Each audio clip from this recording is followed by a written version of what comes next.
Welcome everybody to this real quick video blog. This is George Veter, president of Veter Financial, and first of all want to greet everybody as we enter the kind of long stretch of midsummer here, and want to again appreciate you for your business and your patience through this difficult environment that we've been navigating with the COVID-19 and an upcoming election.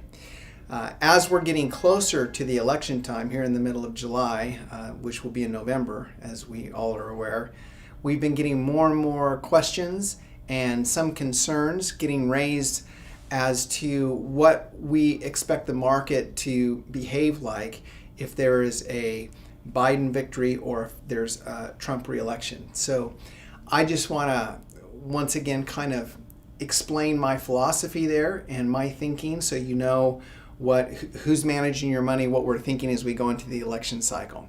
First of all, we have a lot of data on Republican versus Democratic administrations and market performance during those. And in general, if we go back to the S&P timeline and the Standard & Poor's 500 that we track as an indice, it actually started in 1925. So we have a lot of data that predates the Great Depression right up to present. And essentially, if I can summarize this, if you would have only participated in the market during Democratic administrations and or only during Republican administrations, your current returns would be about the same, very close to each other. So it really didn't matter. If, however, you did not invest during a Republican or a Democratic administration and only invested during your party's time controlling Pennsylvania Avenue at the White House, you greatly stunted your investor performance. And so I'll give you a real quick personal history as how I frame this in my mind. I was raised by a very conservative cattle rancher that was a diehard Republican. And I am not super political, so I'm not going to give you my feelings on the matter, but I will tell you this.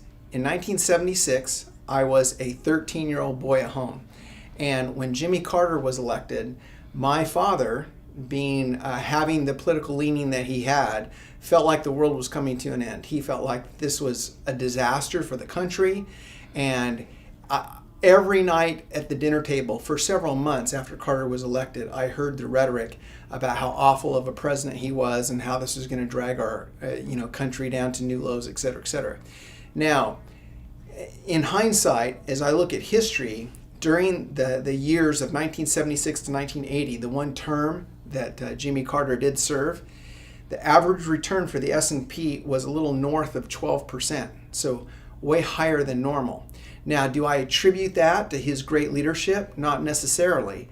We were coming out of a recession, 73, 74. So Jimmy Carter was the recipient of being the standing president during an expansion after a recession. So the political cycle and economic cycle are not necessarily linked. They're separate from each other. So oftentimes a president's fortune or his misfortune is determined by where he is on that economic cycle, because he'll be blamed for any economic downturns during his presidency, and he will take credit typically for any economic upturns, even though he might not have had anything directly to do with it. So here's what I think. I think no matter who wins in the fall, America keeps growing and we keep working out of our COVID-19 pandemic, and businesses keep coming online and innovating and expanding, and the stronger businesses will do even better, and the weaker businesses, some of them will go away. That's called destructive gales of change, and that seems to be what happens in every economic event that the country goes through, notwithstanding this pandemic. So free enterprise is an experiment that has worked, and it's bigger now than it's ever been before. I'm hyper bullish on that continual evolution of product cycle and new innovation and new companies coming out with great ideas that we get to benefit from investors. And our biggest risk is not enduring volatility as we work through these cycles, but sitting out and not getting back in at the right time, which history has said is very difficult to do. So we will be on the job. We will guide you through this political cycle and the end of the summer and the cleanup of the COVID crisis. And we're here making decisions that will benefit your portfolios to the best of our ability. And we're on the job every day. We don't want you worrying about that. Apple's going to try to sell you their newest phone no matter who lives in Pennsylvania Avenue. And Ford's going to try to sell you their new truck. And Walmart's going to try to sell you everything that you can buy in a store, and Amazon's going to try to sell you everything that you can buy online. And the world's going to keep being the world, okay?